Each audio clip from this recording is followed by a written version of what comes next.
Makanya saya minta kangkang di sini bisa makan itu harus syukur. Makan itu luar biasa. Saya itu sering nyontohkan di Jogja.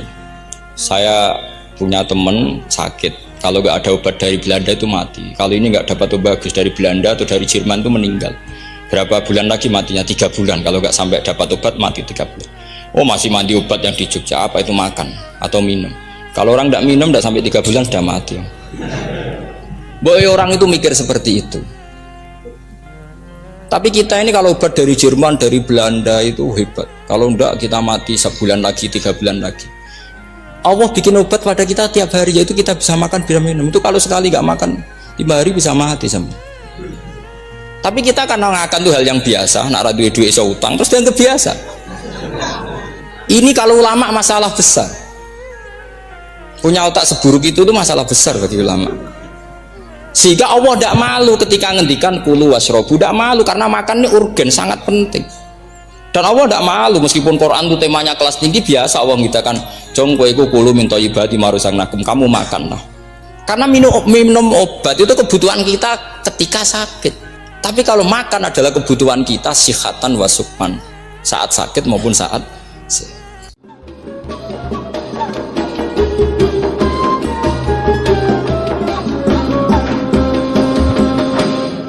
Makna tafsir itu memaknai atau menduga apa yang dikehendaki Allah. Tentu itu sulit.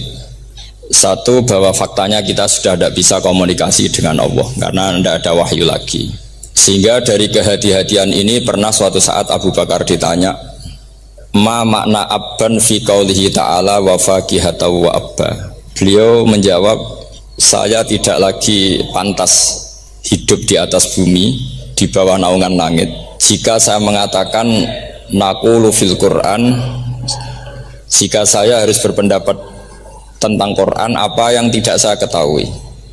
Itu kehati-hatian yang dilakukan Sayyidina Abi Bakrin As-Siddiq. Tapi teori ini berbanding paradok, berbanding ekstrim ketika bahwa Quran itu diturunkan itu sebagai hudan, sebagai petunjuk, kedua sebagai bayanan, sebagai penjelas. Dan ini yang saya yakini, kalau sebagai penjelas, Quran itu harus jelas sekali dan bisa menjelaskan. Dan Quran mensifati dirinya wal kitabil mubin, demi kitab yang memberi penjelasan. Sehingga dari sudut ini orang kafir pun mungkin memahami Quran. Dan menurut saya orang kafir pun bisa paham Quran. Senak harganya itu melintir Quran tapi tidak memahami Quran. Tapi bahwa Quran itu bisa difahami orang kafir itu ya. Logikanya gampang begini, kata Imam Syafi'i dalam kitab Ar-Risalah. Ketika Quran turun, itu pendengarnya itu tidak ada yang muslim, belum ada santri Lirboyo, tidak ada santri Sarang. Pendengarnya itu non muslim. Nah ini sampai angan-angan. Ketika Quran turun itu pendengarnya muslim atau non muslim? Non muslim. Andai kan Quran itu turun tidak difahami orang kafir, maka lalu objeknya siapa? Sasarannya siapa? Nah sebab itu akan aneh kalau kita yang mondok, misalnya ngaji Edkon, ngaji Alfiyah, ngaji Ulumul Quran, apa saja. Kemudian Anda tidak paham Quran, padahal orang kafir saja bisa paham. Nah ini tantangan bagi kita. Sing kafir wis paham Quran, masa kita santri tidak paham Quran. Makanya begini, di antara awal-awal periode Makkiyah ada surat disebut Qul ya ayyuhal kafirun. Katakan Muhammad ya ayyuhal kafirun. Karena mukhotobnya atau lawan dialeknya Nabi adalah orang-orang apa? Kafir. Mereka paham ketika dijelaskan Quran, paham. Dan sebagian mereka menjadi mukmin karena paham. Itu termasuk isi makalah yang saya utarakan di sini. Mereka tanya, ya Muhammad, siflana robbak, amin dahabin, amin nuhasin, amin hajarin. Karena orang kafir jahiliyah itu punya tren yang namanya Tuhan itu fisik. Mereka punya Lata, punya Uzza, punya Hubal. Sehingga kalau Tuhan-Tuhan kita ini dari batu, Muhammad, katanya Anda punya Tuhan yang berbeda. Lalu Tuhan Anda ini dari emas atau dari perak. Turunlah ayat Qul huwallahu ahad Allahus somad. Lagi-lagi mukhatabnya adalah orang kafir. Makanya ini juga akhirnya jadi ilmu madhab, ilmu tentang firqah-firqah dalam Islam, bahwa kesalahan terbesar orang Khawarij sebagaimana yang dikutip Imam Bukhari, nanti saya mencari di juz 4 atau di juz 3, pokoknya di bab Babu Qitalil Khawarij, karena Imam Bukhari punya adat diulang-ulang. Kata Ibnu Umar yang dikutip Imam Bukhari, Innahum intolaku ila ayatin nazalat fil kufar faja'aluha alal mu'minin. Orang-orang khawarij atau kalau sekarang orang-orang radikalisme itu meneliti Quran, kemudian ketika ada kriteria manusia-manusia tertentu itu dianggap itu kenanya orang Islam, korbannya orang Islam. Padahal awal mula ayat ini turun untuk orang kafir atau kritikan pada orang kafir. Ini cilaka betul, karena logikanya seperti yang dikatakan Imam Syafi'i, ketika Quran turun ini nggak ada orang Islam, yang ada orang kafir, sehingga mukhatabnya adalah orang kafir. Tapi ayat-ayat ini nanti dipakai khawarij untuk mengcounter orang Islam, sehingga mereka mudah mengkafirkan kita karena pakai ayat yang dari awal Allah mengkafirkan orang kafir, sekarang ayat itu dipakai mengkafirkan orang Islam. Ini saking gebleknya orang khawarij. Makanya kata kitab Fathul Bari yang menyarai Bukhari itu, yang mendorong orang khawarij seperti itu adalah jahluhum bisyariah. Memang mereka benar-benar bodoh, benar-benar goblok. Misalnya kita kiai atau kita ma'arif atau kita santri atau kita orang soleh, kemudian kita tidak bisa melakukan apa yang kita katakan, terus kita oke lah, kita kena kritik misalnya atak murunan nasabil birri wa tansawna anfusakum wa antum taslunal kitab, terus kita katanya bisa ngomong tapi tidak bisa melakukan, terus dikritik dengan ayat itu mestinya tidak tepat, karena itu asbabun nuzulnya adalah orang-orang Yahudi karena tahu bahwa sifat Rasulullah itu ada di Taurat, mereka menyuruh keluarganya itu masuk Islam, tapi mereka sendiri tidak mau Islam. Kemudian turunlah ayat atak murunan nasa bil birri wa tansawna anfusakum wa antum taslunal kitab afala ta'qilun. Perbandingannya begini, misalnya ada orang Islam, taruh saja Zaid itu maling, ya maling, konsisten dia malingnya sampai tua. Terus menurut Anda Zaid yang muslim ini, Zaid itu muslim tapi maling, jangan bilang maling tapi muslim dia tuh ya. Kemudian Zaid bilang ke anaknya, "Cung, kowe aja dadi maling, dadi santri sing soleh, sing maling bapak tok." Ndak. Ini menurut analisis usul fikih, ngomongnya Zaid itu benar apa salah? Benar kan? Nasihatnya ya benar, ngomongnya juga benar. Kamu tidak bisa ngeritik Zaid, kamu bisa ngomong tapi tidak bisa melakukan, tidak bisa.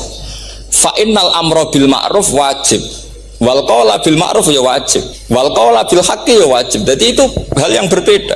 Misalnya fa'innal amro bil ma'rufi wajibun, memerintahkan barang baik itu baik. Wa innal qawla bil haqqi ya wajib, mengatakan yang hak itu ya wajib. Berarti Zaid tetap kena khitab, kamu harus nasihati anak secara benar, kamu juga harus ngomong hukum secara benar. Lalu ketika Zaid ngomong hukum cara benar, "Cung ojo maling, maling itu dosa. Cung ojo nerusno profesi ini bapak maling, maling itu tidak benar." Dia berarti sudah melakukan dua kebenaran, yaitu ngomongnya benar, nasihatnya benar. Dia salah, perilakunya tetap maling. Tapi jangan karena dia maling lalu omongannya enggak salah juga, berarti salahnya malah tiga. Makanya ini pentingnya ngaji sama ulama, sama ahli usul fikih. Jadi tidak bisa dicampur adukkan.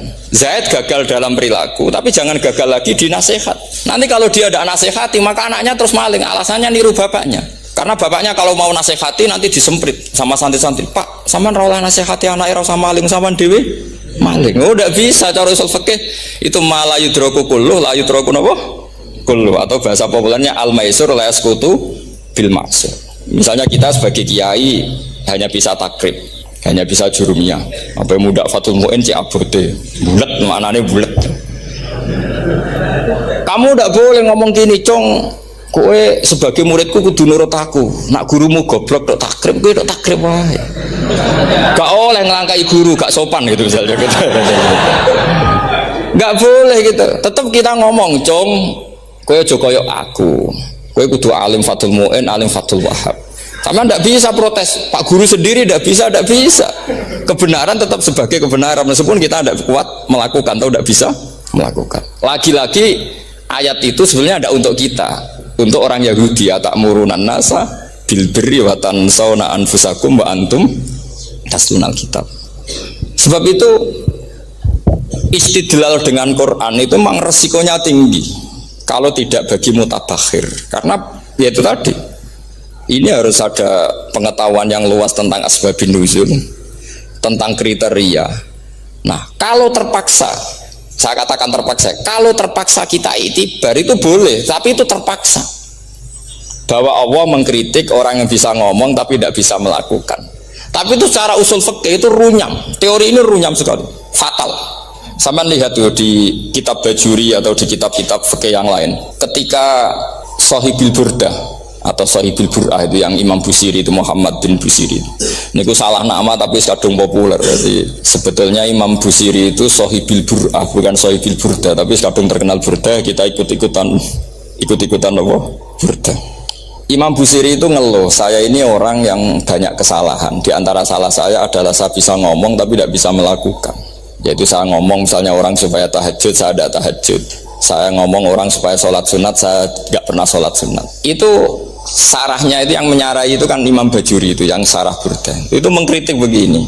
Kalau Anda ngendikan itu fi ma'radi dzammin nafsi, yaitu dalam konteks Anda mengkritik diri sendiri oke. Tapi omongan Anda salah. Karena secara usul fikih fatal. Fatalnya begini. Misalnya saya nggak pernah tahajud. Ya mungkin itu nyata. Mungkin itu nyata. Apakah kemudian saya tidak boleh mengatakan at-tahajjudu sunnatun? Apa saya diwajibkan diam hanya karena saya tidak pernah tahajud, terus saya seorang kiai yang haram mengatakan at-tahajjud sunnatun? Saya harus tetap mengatakan kalau tahajud itu sunnah. Saya kalau punya santri terus saya bilang, "Cung, napas nganggur yo tahajud itu sunat." Karena mengatakan kebaikan pasti bagian dari kebaikan itu sendiri. Makanya kata Imam Bajuri, "Fakaifa yakunul amru bil ma'rufi mazmuman." Bagaimana mungkin sesuatu yang jelas baik karena memerintahkan kebaikan mazmuman menjadi sesuatu yang tercela hanya karena yang mengatakan tidak melakukan. Fa innal fi'la ya amrun wal hukmu ya amrun akhar. Itu beda. Jangan karena Anda tidak minum teh karena diabetes, terus Anda kalau ada tamu tidak disuguhi teh. Karena saya sendiri tidak minum teh. Wah ya repot kan gitu. Nah itu lagi-lagi tadi orang Khawarij salah ketika mengartikan ayat yang harusnya objek kritiknya itu orang kafir, kemudian karena Quran lama sekali dibaca orang Islam sampai orang itu lupa kalau Quran awalnya turun diantaranya adalah membenahi akidahnya orang kafir, sehingga korbannya orang Islam. Itu mirip seperti cerita kita ya, santri-santri itu kalau punya musuh itu baca Hizib Nasr.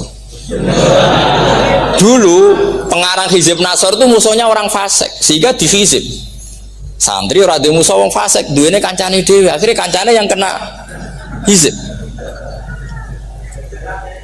Nah ini penting saya aturkan ya, sama seperti itu. Lama sekali Quran itu hanya dibaca orang Islam dan komunitasnya Muslim, sehingga seakan-akan semua kritikan Quran itu pada orang nopo Islam. Padahal jelas Quran ada kul ya ayyuhal kafirun. Jelas mukhatabnya orang kafir. Sadaqata lakum dinukum waliyadin. Nah ini penting kalau aturakan. Makanya kalau melihat itu, Quran jelas bisa difahami orang kafir. Bahkan banyak orang kafir yang menjadi Muslim karena faham maknanya apa? Faham maknanya Quran. Itu jelas sekali. Itu masyhur sekali dialeknya Nabi dengan Walid bin Mughirah, dengan Utbah, dengan banyak sekali termasuk dengan Abu Jahal, dengan Abu Lahab. Bahkan orang-orang kafir Quraisy itu menyewa namanya Musailamah Al-Kadzab. Kalau di sini umumnya baca Musailamah apa Musailimah? Trennya di sini pakai fathah ya. Oh, itu entah ya, nggak tahu saya yang masalah yang mana itu kan, karena memang kalau dalam ilmu riwayat itu sekali salah baca itu kasus betul, kayak Sa'id bin Musayyab atau Sa'id bin Musayyib itu ketika beliau sugeng itu kalau dipanggil Sa'id bin Musayyab itu marah besar karena maknanya Sa'id al-Musayyab itu yang ditawan. Makanya beliau bilang sayyabatni Irak wa anal Musayyib. Orang Irak mengatakan saya ini ditawan, sebenarnya saya yang menawan mereka. Tapi al-masyhur itu dibaca Sa'id bin Musayyab, padahal dia tidak mau dipanggil Sa'id bin Musayyab, Sa'id bin Musayyab. Karena nama ini penting. Pentingnya begini. Ini kata Rasulullah kalau sedang guyon, kata Nabi, "Mbok kamu itu sekali-kali mikir, kenapa saya ini diberi nama Allah Muhammad?" Ini hadis sahih di Bukhari, ada di Kitabul Adab. Banyaklah teks ini. Kenapa ya Rasulullah? Allah ku senang bingung wong kafir, kata Rasulullah. Karena Abu Jahal kalau manggil saya jadi bingung. Itu kalau orang Arab kan pasti tahu maknanya. Muhammad maknanya orang yang terpuji. Sehingga kalau Abu Lahab ngomong itu jadi paradok. Hei orang yang terpuji, kamu bohong. Kan jadi aneh. Ya Muhammad kadzabta. Hei Muhammad kamu bohong. Kalau diterjemahkan hei orang terpuji, kamu bohong. Itu akhirnya sahabat tertawa-tawa. Karena cek pinter ya pangeran milih nama kamu ya Rasulullah. Karena ini bingungkan musuh itu. Makanya kalau kamu udah anak kiai, itu anak kamu panggil namakan saja Agus. Pasti satu pondok manggil Gus semua. Itu aman itu. Oh itu boh yang nggak seneng tetap panggil Gus. Karena kalau untuk Gus putra kiai kan butuh di bapak kiai kan bapak kadung rakyat itu kan. Itu ada triknya, yaitu anaknya dinamain Agus. Nah, itu Rasulullah itu sudah dipilih sedemikian rupa oleh Allah, perilakunya benar, ahwalnya benar, sak namanya juga benar. Sehingga ketika Abu Jahal Abu Lahab tahu bahwa nama Muhammad ini problem karena ini madah itu memuji. Sehingga mereka kalau mencari Muhammad tuh bilang ainal mazmum, mana orang yang tercela. Terus orang-orang Quraisy tidak paham, kamu nyari siapa? Akhirnya mereka bilang, anak atlubu Muhammad dan saya cari Muhammad. Akhirnya bilang Muhammad lagi. Nah itu. Nah, Quran juga main di ranah nama. Sehingga Abu Jahal itu namanya kan Abul Hakam. Orang Islam dari awal memanggil Abu Jahal. Karena kalau sampai kita manggil Abul Hakam, kita akan mengalami paradok. Ya Abul Hakam, hei bapak dari semua kebijakan, kamu begini kan kacau. Makanya itu dari sini orang nggak boleh salah apa? Salah nama. Ini penting kalau aturakan karena kadang menganalisis Quran itu satu bilisanin Arabi mubin. Kata Imam Syafi'i, wa innahu latanzilu rabbil alamin nazala bihir rohul amin ala qalbika litakuna minal mudhirin bilisanin Arabi mubin. Di antara kata Imam Syafi'i ini, di antara aturan pokok memahami Quran adalah dia malian bil Arabiyah. Dia sangat-sangat menguasai bahasa Arab. Itu masyhur dalam dialog Imam Syafi'i. Saman kalau ngaji takrib atau Fathul Mu'in, syarat sahnya tayamum lil musafir itu apa? Tolabul ma. Mencari apa? Air. Sampai kalau di takrib dicontohkan, kalau di tempat atas nyari ke bawah, kalau ke bawah nyari ke atas. Imam Syafi'i ditanya, kaifa taqulu bi syartit tolab? Bagaimana Anda berpendapat bahwa tolabul ma itu wajib untuk menjadi sahnya tayamum? Terus Imam Syafi'i faqara'a falam tajidu ma'an. Kamu pergi, kemudian falam tajidu ma'an, kamu tidak menemukan air. Terus Imam Syafi'i mengatakan la yuqalu liman lam yatlub lam yajid wa innama yuqalu lam ya'rif. Katanya orang yang nggak pernah mencari itu tidak bisa dikatakan lam yajid, tidak menemukan. Kalau belum mencari namanya tidak tahu. Padahal Quran bilang kamu pergi kemudian kamu tidak menemukan air. Tidak menemukan itu berarti harus mencari dulu baru dikatakan lam yajid, tidak menemukan. Kalau tidak pernah mencari namanya tidak tahu. Hanya gitu tok itu jadi ilmu bahwa tolabul ma itu wajib karena Allah mengatakan falam tajidu ma la yuqalu liman lam yatlub lam yajid wa innama yuqalu lam ya'rif. Orang dikatakan tidak menemukan berarti setelah mencari kemudian kesimpulannya tidak menemukan. Kalau belum mencari namanya apa? Tidak tahu. Nah dari sini Imam Syafi'i istidlal wajib tolabul ma. Ini namanya malian bil Arabiyah. Dia menguasai bahasa Arab. Begitu juga ulama-ulama sufi. Itu ada cerita Aba Yazid Al-Bustami, itu ada muridnya baca ayat wasiqal ladzina taqaw rabbahum ilal jannati zumara. Orang-orang takwa itu digiring menuju surga. Itu dia nangis. Muridnya kaget. Ini guru saya tidak benar, ini ada cerita surga tapi dia malah nangis karena ayatnya itu digiring. Terus kata Abu Yazid, mereka itu di mana saja, masa ke surga aja butuh digiring? Ke surga itu kan nikmat, ngapain butuh digiring? Saya tidak mau, kata dia. Abu Yazid itu gak mau digiring ke surga, itu gak mau. Mereka kan tambah kaget, memangnya mau neraka kan, gitu pikirannya itu. Ternyata beliau jawabnya sederhana, saya pas itu sudah dekat sama Allah sehingga tidak perlu digiring. Kemudian saya sudah panitia kiamat pas itu, jadi nggak perlu digiring. Nah ini nanti penting jadi satu aturan ilmu ulumul Quran. Saya di rumah itu istiqomah ngajar Qawaidul Asasiyahnya Said Muhammad yang dulu ditulis abahnya Zubdatul Itqan oleh Said Alawi. Kemudian Zubdatul Itqan itu tentu dari kitab Itqan. Terus Said Alawi dulu ngarang kitab Faidul Khobir, sarahnya Faidul Khobir sama Sayyid Muhsin Al-Musawab, dulu dari Padang tapi hidupnya di Mekah. Saya dulu talaki sama Mbah Mun. Itu ternyata ada ayatnya, innal muttaqina fi jannati wa nahar fi maq'adi sidqin 'inda malikim muqtadir. Sekarang sampean saya tanya, menurut Anda semua orang kena hisab enggak? Enggak, sampean jawab saja. Menurut Anda ketika di mahsyar semua orang kena hisab apa enggak?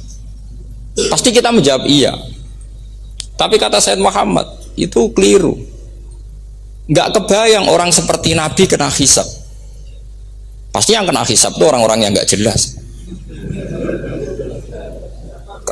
Nah, misalnya Nabi jelas baiknya, harusnya ya langsung nggak kena hisab. Karena tidak mungkin seorang saksi kok diaudit, tidak mungkin. Lo saksi itu di pengadilan kan nggak tersangka, nggak terdakwa, dia tidak boleh diintervensi oleh hakim. Nah, Rasulullah ketika kiamat, ketika fil mahsyar, fi faslil qada itu jelas, fa kaifa idza ji'na min kulli ummatin bisyahidi wa ji'na bika ala haula'i syahida. Rasulullah sudah dekat Allah, pas mahsyar itu ada Allah, ada Rasulullah, ada Jibril. Kemudian Nabi itu mengidentifikasi, ditanya sama Allah, bener mat ini umatmu? Ya, niki umatmu ya. Kalau yang nggak jelas ya Nabi lama jawabnya. Makanya kamu jangan jadi orang nggak jelas. Nah, itu kalau sekali nggak jelas itu Nabi lama sekali jawab. Nah, artinya begini, yang kena hisab itu meskipun kata Said Muhammad, meskipun Zahirul Quran itu menetapkan asbata umumal hisab, tapi zahirnya Quran yang sama juga menafikan hisab. Itu karena nggak mungkin, nggak kebayang kita malaikat berani menghisab afdalul khalqi. Sama bisa bayangkan malaikat mengaudit Rasulullah SAW, ahabbal khalqi ilallah, kepenci loko mencet deh. Wong jejer Allah kabeh dinten audit sudah indah. Fa kaifa idza ji'na min kulli ummatin bisyahidi wa ji'na bika ala haula'i syahida. Lalu mungkar nakir juga sama. Sampean bisa bayangkan mungkar nakir tanya Nabi Muhammad. Tesnya susah. Karena kalau Rasulullah terus ditanya, "Waman nabiyuka?" Wah, itu kan bisa kiamat itu.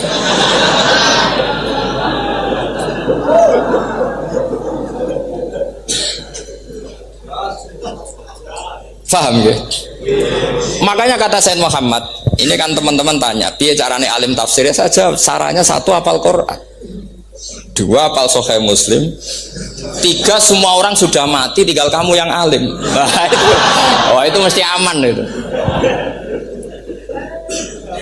Nah kalau sampean tanya saya, apa buktinya Gus kalau orang tertentu tidak kena hisab? Ya buktinya tadi misalnya innalladzina qalu rabbuna Allahu tsummas taqamu tatanazzalu alaihimul malaikatu alla takhafu wala tahzanu wa abshiru.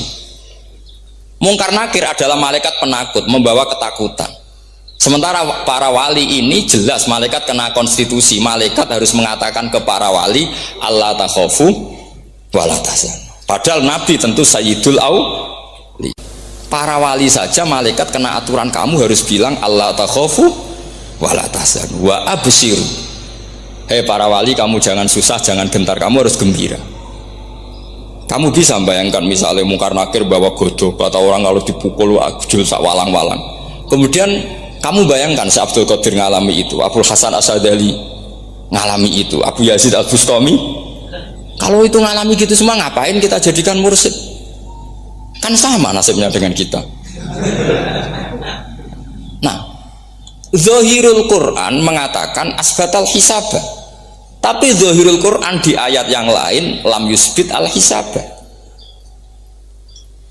Makanya tadi umumul Quran juga ditaksis dengan muqayyid, yang mutlak ditaksis dengan yang muqayyad, yang mujmal ya sama seperti itu, aturannya seperti itu, ditafsir sama yang mufassal. Sama orang kafir yang jelas, sampean bisa bayangkan malaikat ngaudit Fir'aun.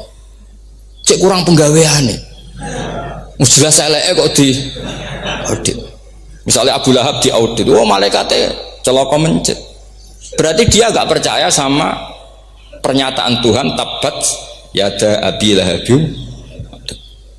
Malaikat kok ngaudit Abu Lahab. Mungkin Gusti kula ceke. Nak menawi wonten api iki.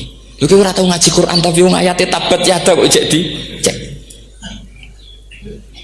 Nah, yang seperti ini masuknya kategori ulaikal ladzina satruse mereka yang kafir bi ayati rabbihim wa liqaihi fahabitos a'maluhum fala nuqimu lahum yaumal qiyamati wasna. Jadi ada orang-orang kafir yang jelas kena aturan fala nuqimu lahum yaumal qiyamati wasna. Jelas kafirnya ya gak kena hisab, yang jelas nabinya, jelas wasinya juga gak kena hisab. Yang kena kita di tengah-tengah. Tapi ilmu itu ikut mainstream karena semua orang bilang ada hisab ya kita ikut-ikutan bilang, ya sudah gitu saja. Tapi kalau aslinya rapati percaya. Umumnya uang gerono mati ditalkin ya kita melok-melokan nalkin. Tapi kalau kadang ya gak kebayang. Piye nak wali-wali ditalkin. Makanya ada di dunia wali itu ada cerita Rabi'ah Adawiyah itu termasuk keramat beliau itu. Kalau Imam Sibawi kan dalam cerita wali kan ditanya Marobuka ngapunten niku man mausul napa istifham. Wah itu malaikatnya ndak pernah khataman alfiyah kan repot. Kalau Rabi'ah Adawiyah lebih parah lagi itu beliau tuh nangis sekeras-kerasnya, nangis terisak-isak, dia tersiksa. Ya Allah, engkau itu zat yang paling saya kenali dan harusnya semua makhluk itu kenal engkau.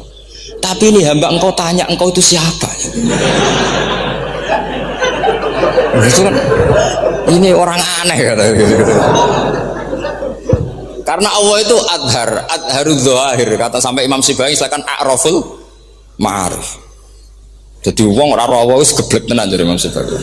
Imam Sibawi kan atas nama dia pakar nahwu pertama mengatakan domir paling makrifat di antara 6 isim makrifat paling makrifat itu domir. Tapi meskipun gitu a'raful ma'arif Allah. Yang paling makrifat dari sekian isim makrifat itu Allah. Artinya satu nama yang orang harus kenal semua. Makanya di antara keramat beliau ketika ditanya, wong kok ora tau ngaji fikih men ngaji nahwu wae. Gak tahu dia ngaji carane sesuci, carane iddah to gak tahu ngaji nahwu. Terus dia tanya, "Bima fa'ala rabbuka?" Lalu Allah memperlakukan kamu gimana? Terus kata Imam Sibawi, "Ghafaroli, Allah mengampuni saya karena saya orang yang mengatakan Allahu a'raful ma'arif." Ini penting kalau aturakan. Jadi makanya kalau sampean tanya caranya ilmu alim gimana, ya satu tadi, kalau sampean masih banyak orang hidup, syaratnya kamu harus hafal Quran, hafal hadis, hafal sekian ribu hadis, hafal sekian ulumul Quran. Itu kalau masih banyak orang hidup. Kalau sudah kamu sendiri hidup, ya sudah, pokoknya isokulhu ya salim sendiri kan, nggak ada saingannya itu.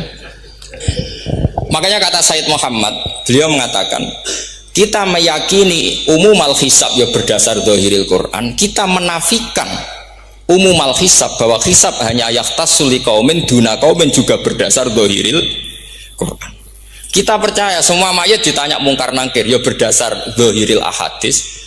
Kita tidak mengumumkan teks ini juga berdasar zahiril ahadis. Karena malaikat mungkar nakir juga malaikat, berarti dia kena aturan kalau ketemu para wali Allah takhafu wala tahzan. Faham sih belum maksudnya? Ini penting kalau aturakan. Jadi makanya aspeknya sampean bisa memulai kalau ingin jadi orang alim tafsir bisa mulai dari yang mudah saja, yang fikih saja. Makanya kata Imam Ghazali, kenapa Mu'tazilah jadi segoblok itu? Karena dia tertipu oleh umumatul Quran, oleh teks-teks umum. Dia tidak tahu mukhasisnya. Padahal setiap ayat umum itu pasti ada mukhassis.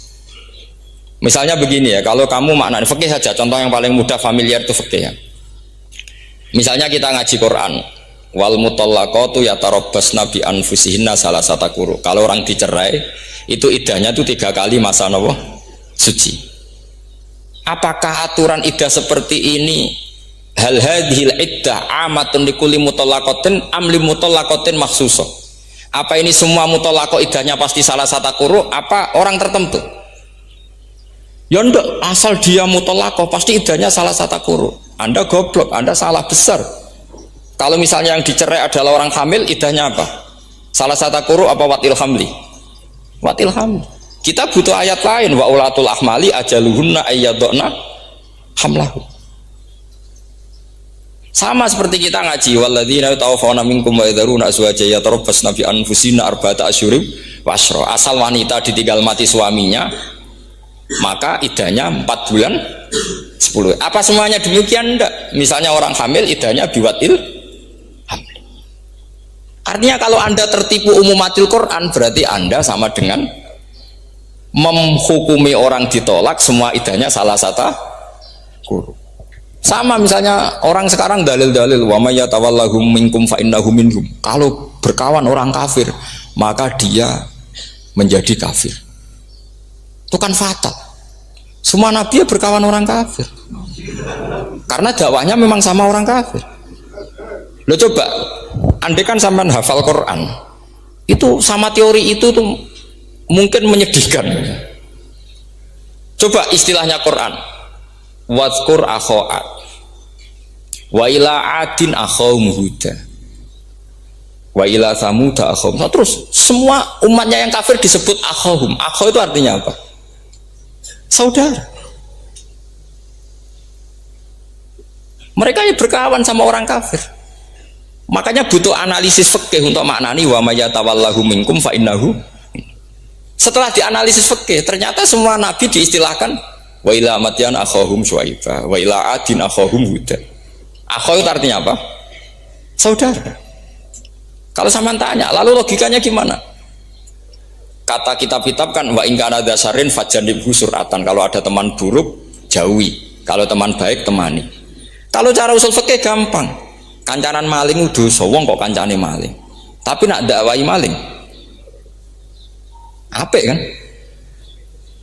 Aku orang ngancani kok dakwai dandani, selesai kan? Ngancani maling elek, nak dakwai maling. Apik. Demenan berondo elek, nak didik apik kan, itu seperti itu. Nah, ini penting kalau aturaken. Nah di sini ini makanya NU itu punya sejarah panjang, banyak wali-wali yang jadab, yang coro zahir itu kancanan nung fasek-fasek. Orang syariat bingung, ini wali kok berteman orang fasek. Ya kalau kamu bahasakan teman ya masalah, kalau kamu bahasakan ini binaan. Enggak, sama jawab saja, kalau dibahasakan teman masalah enggak masalah kan, tapi kalau dibahasakan itu binaan, selesai kan? Sama, Nabi berkawan orang kafir itu enggak karena berkawan, itu binaan Nabi. Memang Nabi itu jadi Nabi, objeknya adalah mengislamkan orang kafir. Ya berlama-lama Nabi dialek dengan mereka, muasyarah sama mereka. Bahkan Nabi diharuskan bersikap baik sama mereka. Itu yang disebut fabima rahmatim minallahi lintalahum walakum tafadzur ghalidhal qalbi lan faddu min haul. Tapi sekarang itu orang sudah tidak pakai ilmu. Orang-orang radikalisme itu nggak pakai usul fikih. Pokoknya kalau ada ayat terjemahnya gini ya sudah itu jadi madhab. Akhirnya kecelakaan seperti ini. Pokoknya kalau ada ayat faktulul musyrikina haitsu wajadtumuhum wa khudhuhum wahsuruhum wa'udu lahum kulla marsad. Sudah apalnya ayat itu saja. Dia tidak mau ngapalkan misalnya qatilul ladzina yuqatilunakum. Ada ayat lagi wa akhrijuhum yamin haitsu akhrajukum. Sehingga ulama kita membagi kafir itu ada harbi, kita musuhi, ada zimmi, ada muahad, ada musta'man. Itu ulama karena tahu tidak semua orang kafir itu harbi. Tidak semuanya dhimmi, tidak semuanya mu'ahad, tidak semuanya musta'man. Kalau harbi oke, kita perang, kalau dhimmi ya kita bina. Kalau mu'ahad ya sesuai perjanjian kita, kompensasinya apa, MOU-nya kayak apa. Tapi apalnya mereka ayat satu tema. Nah celakanya kita yang ngaji di pondok-pondok yang katanya spesialis ingin alim tafsir, apalnya ya satu ayat juga. Wah itu kan satu ayat versus satu ayat. Itu ngeri. Makanya kalau sama tanya saya ini katanya di acara ini sama tanya gimana caranya jadi ahli tafsir, saya jawab gampang. Caranya itu hafal Quran, hafal hadis, terus hafal ulumul Quran. Ya misalnya nadoman ya faidul khobir lah. Kalau kitab nasar ya minimal itu setengah lanya itkon lah. Kalau nggak lanya-lanya amat ya agak lanya. Karena kitab tafsir itu gampang, teorinya itu mudah sekali. Misalnya al ibratu bi umumil lafzi la bi khususis sebab, itu sama dengan kayak kaidah fikih. Karena kalau kaidah fikih itu Saya itu pernah dipisui kiai itu. Ini kisah nyata itu. Dipisui kiai itu pas Basul Masail. Dulu saya itu masih sering mau Basul Masail. Ini pun pensiun pun betul nih. Dulu saya dengan Gus Zofur putrane Mbah Mun itu sering makili Pondok Anwar Basul Masail fikih. Tapi tidak tahu ceritanya Gus Zofur jadi dokter tafsir. Saya juga koyo tahu-tahu menekuni tafsir. Lama-lama orang itu lupa status saya yang fakih ya. Makanya saya itu ya kadang eman gitu karena ini status penting juga. Tapi status fikih itu kadang memang menyesatkan. Karena begini, itu dulu pernah ada Basul Masail itu begini. Ini kisah nyata ini. Ada desainer baju putri untuk putri, anak putri. Kemudian desainer itu menciptakan satu celana pendek misalnya, atau celana seperempat. Dengan desain ini pasti kalau dipakai itu auratnya itu kelihatan. Bagaimana hukumnya desainer ini? Apa termasuk mimman sarro'a as-sayyata? Karena terjadi kasfil aurat. Apa enggak? Rata-rata kalau dia yang khusus-khusus, yang sepus-sepus, desainer itu dosa. Gara-gara tren pakaian ini mau buka aurat. Tapi saat kiai-kiai alim yang muda-muda, entah saking belingnya, entah saking pinternya, tidak tahu. Bilang begini, Pak Yai, yang didesain apa? Ya celana itu. Lalu celana itu fungsinya nutupi apa buka aurat? Ya nutupi. Lu kan lumayan urun nutupi. Kalau haram ya dicopot. Lu kan malah parah itu. Bingung kayaknya. Sampai bilang gini kan. Wah semanis. Itu kan makanya ini guyon ilmiah. Repotnya ngadepi orang alim muda. Itu kan mbok gedhingi ku ilmiah, mbok senengi fase.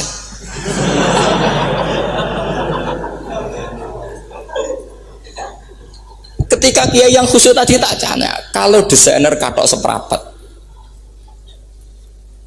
paham ya? Yo coba yang celana dalam terlalu vulgar itu, paham ya? Nggak rok saja lah, rok mini misalnya, rok selutut. Sampean jangan ngeres ya, yang rok selutut misalnya.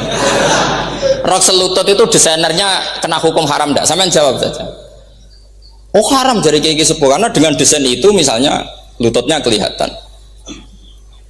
Tapi pertanyaannya kayak muda sama masih ingat betul, saya tanya. Lalu fungsi pakaian itu apa Pak Yai? Fungsi itu kan tetap nutupi sebagian aurat. Kalau Anda haramkan, barang haram itu harus dihilangkan. Nah, itu. Sampai Kiai itu setelah acara itu manggil saya. Gus, kalau ngakoni jenengan alim tapi itu podo repoti. Podo repoti nak dalam itu kan terus itu ada perumusan di redaksi keputusan yang dijual itu yang masail fikihnya kan terus diputuskan dibukukan. Kalau redaksinya halal Gus nanti orang pakai rok semua. Dan saya balik bantah kalau redaksinya haram orang nggak pakai rok lah. Akhirnya itu apa? Kebijakannya lucu. Buak wae Gus, pertanyaan itu buak sak jawabannya oke. Jadi kita debat tidak jadi. Ini cerita ilmiah. Makanya sama tidak wajib anut saya ini terlalu ilmiah jadi tidak baik untuk kehidupan kesalian kurang baik. Jadi ini tapi ini ilmu tetap kaidahnya fikih ma la yudraku kullu la yudraku kullu. Jangan kalau tidak bisa nutupi aurat semua lalu jangan sama sekali. Lho kan kaidahnya kan gitu ma la yudraku kullu la yudraku kullu. Misalnya Anda punya tetangga nggak mau pakai jilbab, nggak mau pakai pakaian muslimah, kamu tidak boleh bilang munisan rakambinan, tidak bisa. Ma la yudraku kullu ma la yudraku kullu la yudraku napa kullu. Makanya ini kita harus hati-hati. Nah bayangkan sekarang orang meneliti Quran itu yutraku kullu. Mestinya kalau Anda meneliti radikalisme, ayat yang terkait radikalisme diteliti semua.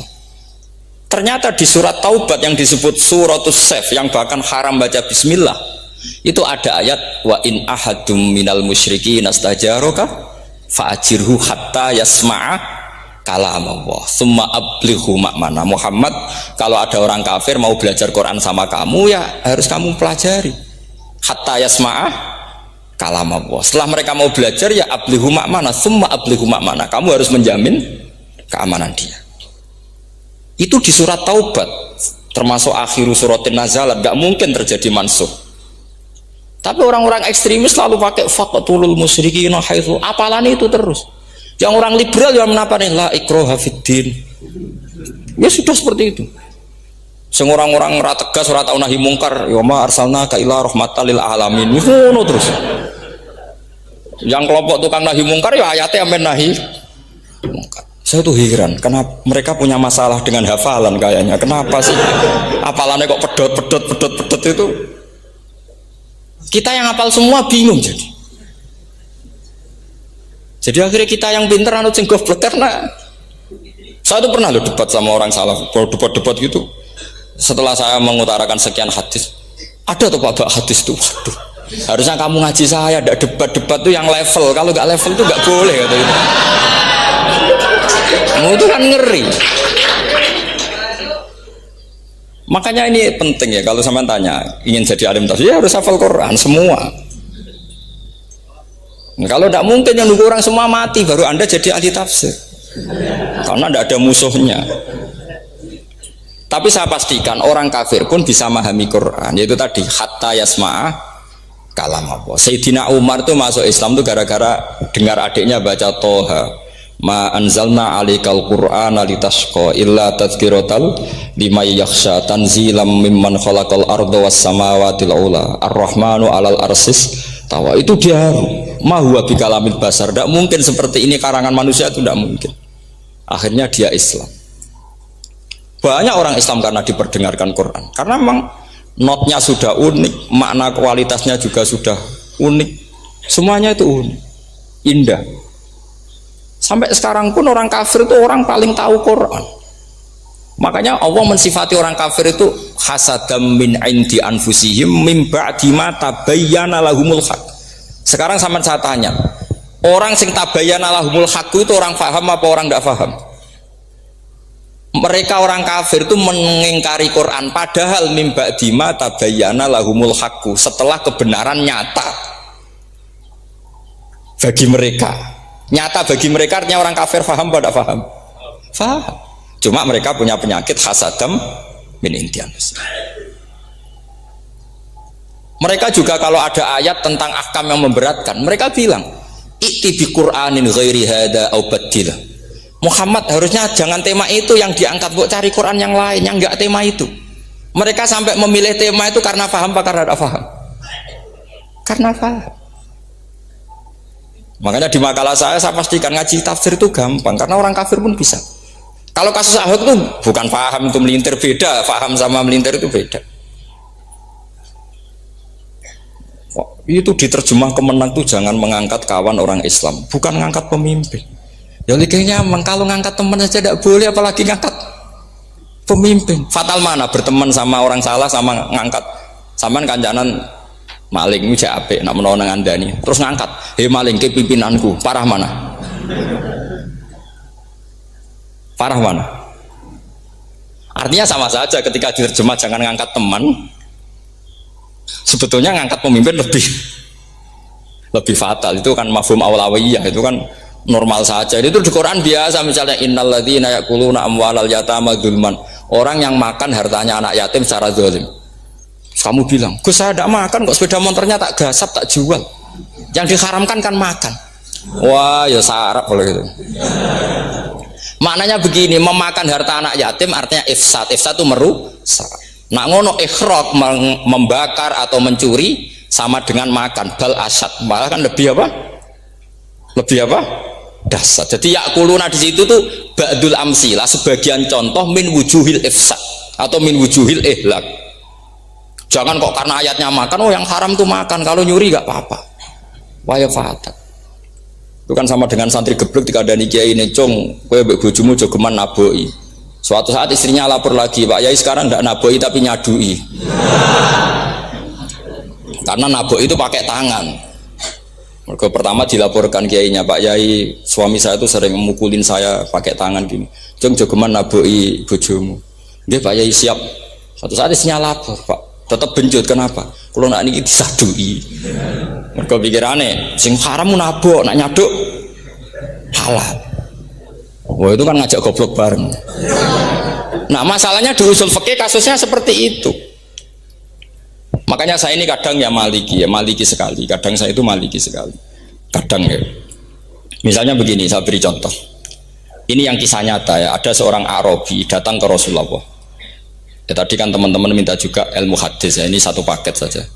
Itu tadi nanti kalau sampean kasih lalim itu sudah ada urusan saya tadi. Nunggu orang mati banyak tadi. Kalau nggak usah nunggu orang mati, sarannya tadi apal tadi. Ya Rasulullah ahlak tuh. Saya ini orang yang rusak. Wama ahlakaka. Lalu yang bikin rusak kamu apa? Qol waqatu imroati fina hari Ramadan. Saya menjima istri saya ketika masih siang. Fina hari Ramadan, siang Ramadan. Walhasil Nabi tidak menyuruh hanya kodok, tapi menyuruh kafaroh. Kafarohnya itu merdekakan budak atau memberi makan 60 orang miskin atau puasa berapa? Puasa 60 hari. Atau urut merdekakan budak atau puasa 60 hari atau memberi makan sittina miskin. Oke, kita sepakat ya hadis itu sahih dan diulang-ulang oleh Ashabus Sunan. Oke, riwayatnya agak masalah. Sekarang kita analisis maknanya. Sekarang sampean saya tanya, kalau anda misalnya sekarang jam berapa ini? Misalnya sekarang jam 9 kurang seperempat Ramadan, terus anda rokok atau anda ngopi, kepengen ngopi terus ngopi tanpa uzrun syar'iin, anda hanya wajib qadha apa bayar kafarah? Tidak sampean jawab. Rata-rata kiai kita, oh mau wajib qadha Gus karena gak jima. Sing seru kafarah itu nak jima. Kan ngombe kopi be jima beda. Pertanyaannya tuh lucu, ini naif secara fikih masalah. Masalahnya begini. Jima bojo itu tidak zina. Jima bojo itu zina apa enggak? Enggak. Berarti dengan makan bedanya apa? Sama kan? Sama-sama amrun mubah. Sesuatu yang boleh. Kenapa hukumannya berat? Makanya kata Imam Malik, ndak itu nilainya adalah hadku hurmati Ramadan bi ghairi uzrin syar'iyyin. Makanya kata Imam Malik, siapapun yang makan fina hari Ramadan, iftar apapun fina hari Ramadan bi ghairi uzrin syar'iyyin, maka hukumnya sama dengan jima fina hari Ramadan. Karena sama-sama ihlak ifsad hurmata Ramadan bi ghairi uzrin syar'iyyin. Loh enggak, ini ilmiah. Kamu udah harus cocok, tapi otak kamu harus percaya. Loh iya kan beda kan. Saya secara nafsu tidak cocok, cek berarti. Tapi ilmiah saya setuju. Kalau Kiai Kandani itu kan pasti pakai badul amsilah, kan nggak mungkin semua contoh disebut. Cong penak melaku jogo mandul wong wedok iku mari setan. Mboten delok Mbah, nyekel lho malah parah to. Ndak bisa. Makanya ini masalahnya lafaz. Ini kembali ke Imam Syafi'i bilisanin arabiyyim mubin. Ketika seorang kiai bilang cung jogeman delok cawe itu adalah mengungkapkan al-muharramat. Bukan mentaksis yang haram itu hanya Saya ulang lagi ya, ketika seorang kiai bilang cung jogeman delok wedok sing haram, itu semangatnya adalah melawan keharaman, bukan mentaksis yang haram hanya delok. Itu di Quran normal semua, di semua lugat ya biasa. Itu kan sama seperti misalnya seorang bang ngasih uang cucunya, cung tak kayak duit 1.000, cung gue tuku es, terus gue mendingan, nah ragu tuku es haram iki kan ngongkone tuku es. Lah kepen putumu mati kan nyeben 1.000 gue tuku es. Ya mulai dulu istilahnya nak bange ke ibu tuh cung 1.000 gue tuku es. Cara wong kuno. Maksudnya gue pokoknya umumnya cak cilik senane es cuma nyebut. Ya sudah seperti itu. Sama seperti Quran menghentikan begini. Ini memang salate yang fikih dulu, yang pokok-pokok.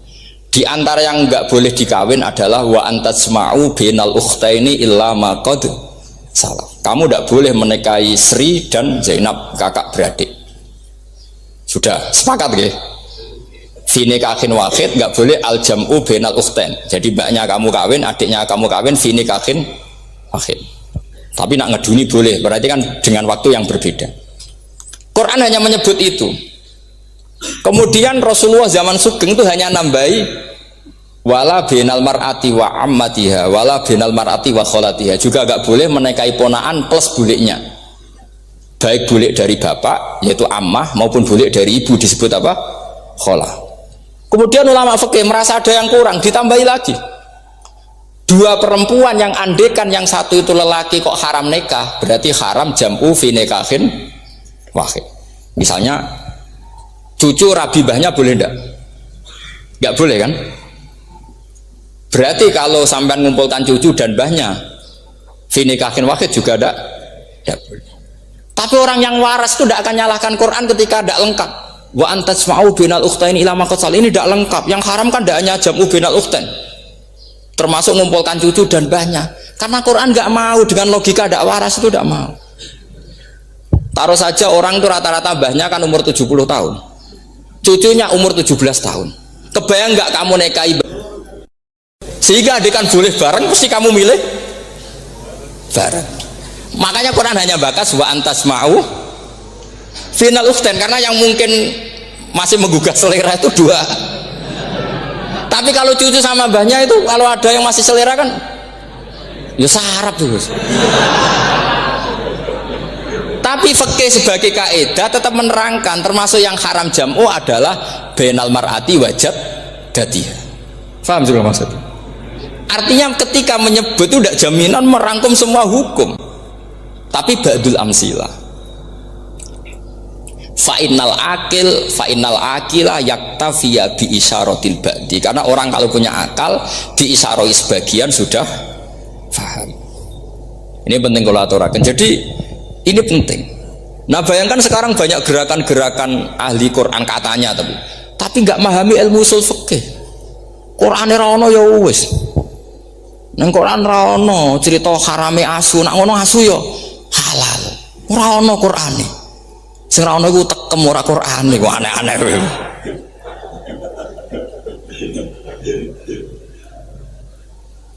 Itu kan sama. Terus sampean misalnya tadi jam 09.00 Ramadan tambah uzurin sarian terus mangan mie rokokan, itu kan melecehkan Ramadan binguri uzurin sarian, karena melecehkan hurmata Ramadan kena sanksi separah itu.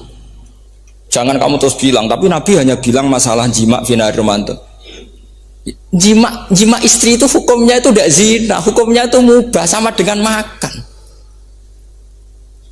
Ini cara madzhab Maliki, tapi kita alhamdulillah madzhab Syafi'i. Ya itu masalahnya. Berhubung itu menguntungkan sami'na wa ata'na. Nah, itu. Tapi saya sendiri dalam konteks ini, saya itu ya sangat-sangat Syafi'iyah, sangat-sangat Syafi'iyah. Dalam banyak hal sangat-sangat Syafi'iyah. Tapi dalam banyak hal kadang-kadang saya ya Maliki. Ya, itu kan kalau sama tanya kenapa gitu, ya hikmah baca banyak saja. Karena yang Syafi'i itu ya karena bacanya hanya Syafi'i, itu bukan fanatik, itu keterbatasan. Itu beda, itu namanya ada fanatik, itu keterbatasan, itu beda sekali. Jadi kita harus ngaji yang banyak. Saya itu termasuk utang ya sama Imam Syafi'i itu baca kitab Ar-Risalah. Itu kitab yang kadang satu ulama baca sampai 500 kali. Yaitu Imam Syafi'i itu dalam kitab Risalah itu begini, ini termasuk ulumul Quran yang paling penting. Muqaddimahnya begini, wan nasu sinfani min awalil amri, wan nasu sinfani. Ketika Rasulullah datang membawa Quran itu manusia hanya ada dua, al kuffar sing dari jenis ahli kitab dan kuffar dari jenis yang tidak ahli kitab. Bahkan tidak ada orang Islam zaman itu.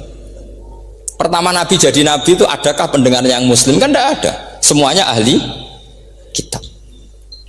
Makanya susah kalau Quran kamu analisis korbannya orang Islam itu, kata Ibnu Umar itu lucu. Dulu tuh mukhotobnya itu orang kafir, jelas kuliah ayuhal kafir. Ya ayuhan nasu ubudu rabbakum alladzi khalaqakum. Jelas orang kafir. Karena orang Islam nggak mungkin dikhatabi ubudu rabbakum. Makanya Imam Suyuti kalau nafsir itu ngeper ubudu rabbakum wahiduhu. Tapi kalau mukhatabnya orang Islam, dawimu alal ibadah atau dawimu alat tauhid. Karena dia tahu kalau mukhatabnya orang kafir, ubudu ya masih wahidu. Kalau sudah Islam kok dikhitabi ubudu, mudawamah alal ibadah. Itu saking alimnya Imam Suyuti. Ini saya teruskan. Kalau mukhatabnya itu orang kafir ahli kitab, itu kemungkinannya ya dua cara mereaksi Quran. Yaitu disebut lam yakunil ladzina kafaru min ahlil kitabi wal musyrikina munfakina hatta ta'tiyahumul. Jadi lam yakunil ladzina kafaru, jelas kafaru itu umum. Kemudian ditafsir kafaru itu ada yang min ahlil kitabi, berarti kafaru yang jenis Yahudi Nasrani. Ada kafaru yang min ahlil kitabi wal musyrikin, kafaru yang jenis musyrikin, yaitu kafir Mekah. Karena cara kaidah nahwu al-atfu yaqtadi taghayyur, kalau ada ataf pasti konteksnya beda. Ja'a Zaidun wa Amrun, berarti Zaid ada Amar, Amar ya ada Bakar, karena Ja'a Zaidun wa Amrun wa Bakrun, pasti orang ini berbeda. Tidak boleh orang yang sama kamu pakai ataf. Ini sudah clear ya ini ya. Kemudian cara pandang mereka ya beda. Ketika Rasulullah mengajak tauhid, itu ahli kitab tidak masalah. Memang harusnya Tuhan itu satu. Tidak masalah bagi ahli kitab. Problem bagi ahli kitab adalah Muhammad itu nabi. Itu kita nggak suka. Kalau Tuhan satu oke, tapi kalau Muhammad nabi tidak oke. Kita bisa jadi nabi, kata mereka, karena mereka merasa nasabnya sampai Ibrahim. Sementara zaman itu mereka sanksi Muhammad itu nasabnya konti, gak jelas. Ini penting kalau aturakan. Sehingga dalam konteks ini Allah menjawab ahli kitab dulu. Ini itu disebut Muhammad itu nasabnya jelas. Ini itu fihi ayatum bayinatum maqamu Ibrahim. Ini saya dengarin. Ibrahim itu jelas pernah ke Mekah. Bukti Ibrahim pernah ke Mekah adalah jejak kaki Ibrahim di makam apa? Makam mereka, artinya buatan kuburan, buatan jejak kaki Ibrahim ketika bangun Ka'bah. Fihi ayatum bayinatum maqamu Ibrahim. Pun. Kalau Ibrahim pernah di Mekah, artinya beliau pernah nikah di Mekah. Paling tidak punya dzurriyyah di Mekah. Jadi Ismail dibawa ke Mekah. Jelas ayatnya wa id yarfa'u Ibrahimul qawaida minal baiti wa Ismail. Ini dengarin ya. Sebab itu saking alimnya berjanji itu beliau tahu betul masalah utama Rasulullah Muhammad adalah disangsikan nasabnya. Sebab itu kitab berjanji pertama cerita. Setelah dia alhamdulillah macam-macam awaluma nabdatu saat terus dia bilang wa ba'du fa'akul huwa Muhammad bin Abdillah bin Abdul Muttalib. Saat terus ya wa ba'du wa Muhammad bin Abdullah bin Abdul Muttalib wasmu syaibatul hamdi humitat fisoluhus saniyah. Saat terus ibnu Kusoyin, saat terus sumiyah bi Kusoyin litakosi fi biladi kudo'atal kosiyah. Karena dia tahu yang masalah bagi Rasulullah itu adalah masalah nasab bagi mereka loh, bagi mereka yang kafir. Terus beliau ngendikan ditutup wa adnanu bila roibin indadawil ulumin nasabiyah ila dhabihi Ismaila nisbatuhu wahmun. Jelas saya Adnan itu pasti puter cucu-cucunya Nabi Ismail. Karena orang Yahudi yang disoal Muhammad itu, kamu itu siapa kok tahu-tahu Nabi? Kamu orang Arab itu tidak pernah ada Nabi. Yang Nabi itu normalnya orang Israel, yaitu turunan Yahudi, karena Yahuda bin Yakub bin Ishak bin Ibrahim. Akhirnya Allah membuktikan fihi ayatum bayinatum maqami. Bukti kalau Ibrahim pernah di Mekah adalah jejak kakinya di Mekah, itu dekat Ka'bah. Ini jawaban Allah yang tentang ahli kitab, karena sudah jelimet. Ada ilmu ansab, ada ilmu nasab, ada polemik kitab samawi. Kalau kafir Mekah ini goblok-goblok. Ketika Rasulullah pakai teori tauhid, orang kafir Mekah itu sangat goblok, itu bilang gini, Muhammad, kita ini urusannya banyak, utang kita banyak, kasus saya banyak, kok Tuhannya satu itu tidak cukup. Yaitu mereka mengatakan aja'alal alihata ilahau wahida inna hadza la syai'un ujab. Bagaimana Tuhan hanya satu? Urusan kita banyak, masalah kita banyak. Tuhan nggak boleh satu, harus banyak. Sejumlah urusan kita. Ada Tuhan BPKB, Tuhan macam-macam lah. Ada Tuhan kredit, Tuhan kas, macam-macam lah kan. Sesuai sebanyak urusan kita. Mereka tanya aja'alal alihata ilahau wahida. Masa Tuhan satu? Inna hadza la syai'un ujab. Ini aneh. Tapi Rasulullah dengan sabarnya, kalau yang seperti ini Allah menjelaskannya beda dengan yang pertama. Karena tadi orang kafir itu bisa min ahlil kitab, bisa wal musyrikin. Lam yakunil ladzina kafaru min ahlil kitab. Ada yang wal musyrikin. Semuanya ini tidak pernah munfakina hatta ta'tiyahumul bayyinah. Mereka tidak pernah tercerabut dari pikiran mereka, dari mainstream mereka, sampai ada bayyinah. Bayyinah itu kejelasan kebenaran atau benar yang begitu jelas. Itu siapa? Rasulun minallah yatslu suhufam mutahhar. Akhirnya Nabi sabar. Saking sabarnya Nabi itu ngomong gini, ya di khalayak umum, mukhatamnya ya kafir semua. Hei saudara-saudara kami suku Quraisy, kita ini sebangsa. Nabi tanya, Muhammad, ajaran kami itu benar karena kami itu orang yang kita percaya. Tapi kali ini Anda aneh karena ngajak satu Tuhan. Itu tidak mungkin. Urusan kita banyak, satu Tuhan nggak mungkin. Tuhan harus banyak. Kita punya 3 aja kurang banyak kan, banyak punya Lata, Uzza, Hubal. Rasulullah dengan sabarnya ngendikan gini, hei kaumku, Kalau kamu jadi pembantu, jadi buruh, senang mana punya majikan banyak sama majikan satu. Kalau majikannya banyak, itu perintahnya beda-beda. Seleranya, semua harus kamu lakoni, semua harus kamu taklui karena kamu harus nurut. Wah ya repot mat kalau di majikan banyak. Oh ngerepoti mesti. Rasulullah tinggal nimpali. Tuhan kamu itu majikan kamu. Kalau Tuhannya banyak, perintahnya ya banyak. Seleranya beda-beda. Kamu bingung nggak? Wah ya bingung mat. Ya sudahlah mat satu aja. Akhirnya mereka masuk Islam. Nah itu disebut Nabi itu fatona, punya kecerdasan artikulatif. Kalau menjelaskan itu masuk akal. Nah itu disebut dorobawahu matalar rojulan fihi syuraka'u mutasyakisuna wa rojulan salamal lirojul hal yastiawiyani masalah alhamdulillah. Nah ini penting. Allah membuat satu perumpamaan bagaimana ada satu pembantu yang punya majikan banyak yang berbeda-beda seleranya, berbeda-beda perintahnya dengan kalau hanya satu majikan. Apakah sama? Mereka jawab tidak sama, enak punya satu majikan. Begitulah Tuhan kamu harusnya satu. Jadi artinya gini, kalau kamu ngaji ulumul Quran, kamu harus tahu ini khitab ke kafir. Kafir yang mana? Ahli kitab atau kafir yang musyrik? Nah sekarang tidak tahu lagi, pokoknya kafir. Makanya kalau orang berdebat dengan mereka itu tidak goblok meneh. Waduh. Makanya sama tidak usah ketularan goblok sing pun gimpun sing wis goblok ora usah ditambahi mun kathah dan ini pun. Ya karena kita ngaji jelas Qur'annya kan lam yakunil ladina kafaru itu masih ada min lil bayaniyah atau min lil bayanil jinsi. Kafaru itu sapa? Siji min ahlil kitab, dua kafaru sing wal musyrikin. Dua-duanya tidak pernah munfakina hatta ta'tiyahumul bayinah. Mereka tidak akan tercerabut dari pikirannya sehingga ada bayinah. Bayinah itu siapa? Rasulun minallah yatslu sufam. Nah, ketika Nabi menjelaskan asal usul nasabnya bahwa Sayyid Adnan itu ila Ismail, Ismail jelas putra Nabi Ibrahim. Mereka terus baru iman karena ada fihi ayatum bayinatum maqamun apa? Ibrahim. Karena kalau sampean iskal misalnya saya iskal dengan ini kan malah membingungkan. Kalau kamu terkenal pinter iskal kita goblok. Nah wis pinter kok iskal gitu, jadi saya niru ilmunya Abu Nawas. Abu Nawas sudah bisa pidato, nggak bisa pidato, suatu saat dipaksa pidato sama khalifah itu. Hei para hadirin, kamu pinter apa goblok? Nah mereka pinter, mau ngandani wong pinter, terus pinter kok jangan ngandani gitu. Akhirnya hadirin itu kan karena seneng sama Abu Nawas itu seneng. Ya sudah Abu Nawas, kalau gitu kita goblok. Aku mau mengambil wong goblok. Akhirnya terus wassalamualaikum warahmatullahi wabarakatuh. Jadi itu Abu Nawas juga bisa pidato, tapi dia tahu saja caranya menyelesaikan masalah. Jadi itu Abu Nawas. Jadi ya orangnya kacau tapi cerdas itu, makanya jadi guyonan. Sebenarnya Abu Nawas itu figur yang nyata, tapi tidak senaif yang diceritakan orang-orang di anekdot itu. Nah, beliau itu orang soleh ketika era Harun ar-Rasyid. Tapi ya tadi karena banyak cerita yang macam-macam. Abu Nawas itu makanya ini cerita anekdot. Jadi riwayatnya agak jelas tapi lucunya jelas itu. Jadi itu. Dia itu mangkel punya tetangga profesor ahli astronomi. Adiknya itu mau iso omong tok. Abu Nawas mau pinter molak-malik omong kan masyhur itu dia cerita hari Senin tanggal sekian lihat Abu Nawas di alun-alun mau terbang. Orang lihat semua itu Abu Nawas itu ya sudah di podium ya gitu-gitu dok. Kok nggak mau terbang? Ya mau itu ya tidak. Wassalamualaikum warahmatullahi wabarakatuh. Yang bilang Abu Nawas terbang siapa? Abu Nawas mau terbang. Yang namanya mau itu ya tidak.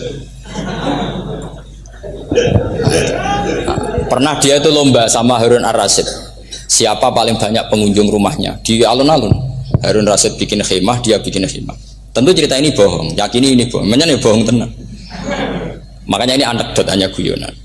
Harun Rasyid karena dia raja itu ada apel, ada makanan macam-macam. Ya tentu pengunjungnya banyak. Batas akhir itu penilaian jam 12 malam. Abu Nawas tenang, satu pun nggak ada pengunjung, nggak ada makanan, nggak ada apa. Pas jam 12 rumahnya dia, kemahnya dibakar. Orang ke dia semua. Dit menang dia karena jumlahnya. Bahkan Harun Rasyid itu datang ke kemahnya dia. Karena lombanya kan pengumpulan massa terbanyak. Dit jam 12. Harun Rasyid pikirannya santri ya guys, sugoi jajan nggak mesti teko itu pikirannya gitu. Abu Nawas pikirannya beda, jenis ono kebakaran pasti datang. Wes dihitung biaya khemah sama hadiahnya banyak hadiahnya. Yang ahli falak ini punya ilmu yang rasional, yang pinter sekali. Dia ilmuwan bahwa bumi itu bulat-bulat. Nah, saya lagi tren meyakini bumi flat niku ya kacau nih. Gara-gara penjelasan sing sepihak. Niku wong nganggur. Lah wong ilmuwan kok sentimennya perkara wedi dhuwit. Enggak boleh ilmuwan menyebut sentimen apa? Uang. Akhir bumi itu bulat-bulat. Jadi kalau Anda jalan ke timur terus nanti ke titik yang sama. Abu Nawas ora paham karena dia emang enggak ahli sains gitu. Suatu saat si profesor ini kemalingan, malingnya melayu ngetan. Minta tolong sama Abu Nawas, kejarlah maling itu. Kemana? Ke timur. Dia ngejar ke barat. Ditanya sama profesor, saya udah bilang larinya maling itu ke timur, kalau ngejar ke barat nanti ketemu di titik yang sama. Jadi, akhirnya profesornya ngerti, oh ngenyek tuh. Jadi, nah khawatir saya nanti kalau santri-santri tidak pinter ilmu, terus pilihannya ilmu kayak Abu Nawas, jalan pintas tadi. Karena belajar falak jelimet, belajar faraid apa? Jelimet ada aul, ada roh, terus semua ada masalah yang ruwet-ruwet terus. Akhirnya mau olah bicara. Ini musibah innalillahi wa inna ilaihi raji'un. Itu tidak boleh. Quran tidak mengajarkan itu. Quran tetap mengajarkan ilmu meskipun ada nilai seninya. Ya tadi nilai seni tadi misalnya Allah mencontohkan darabawu masalah rajulan fihi syuraka. Terus kedua uniknya Quran itu begini. Setelah dipikir itu nyata-nyata lebih detail. Misalnya begini, ketika Allah mencontohkan ba'udah itu nyamuk, itu orang-orang kafir itu bilang gini, ya Muhammad, Tuhan Anda kehilangan stok ilmiah, sehingga contoh itu enggak yang dahsyat, tapi sekedar nyamuk. Wong nyamuk kok digawe contoh. Mbok ya contoh itu dinosaurus, tak jerapah, tak apalah yang keren itu. Mosok contoh apa? Terus Allah menjelaskan, innallaha la yastahi ayyadriba mathalam ma. Contoh apa saja? Apa saja itu ditafsiri ba'udatan fama fauqaha, entah itu nyamuk fama fauqaha atau yang di atasnya nyamuk, maksudnya di atasnya itu fil killah atau fisighor, atau yang di atas nyamuk yang lebih kecil ketimbang nyamuk. Sekarang saya contohkan kata Rasulullah, contoh yang kecil saja, nggak usah bikin nyawa, nggak usah, itu terlalu mustahil. Seorang pemahat patung, kamu pesen, Pak aku gak eno patung gajah, mesti muni sanggup.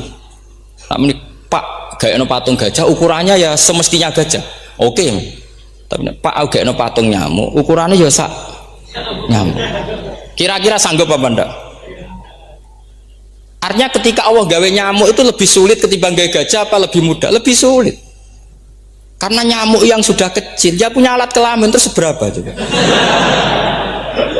Alat kelaminnya juga tetap harus ada lubangnya, terus seberapa juga?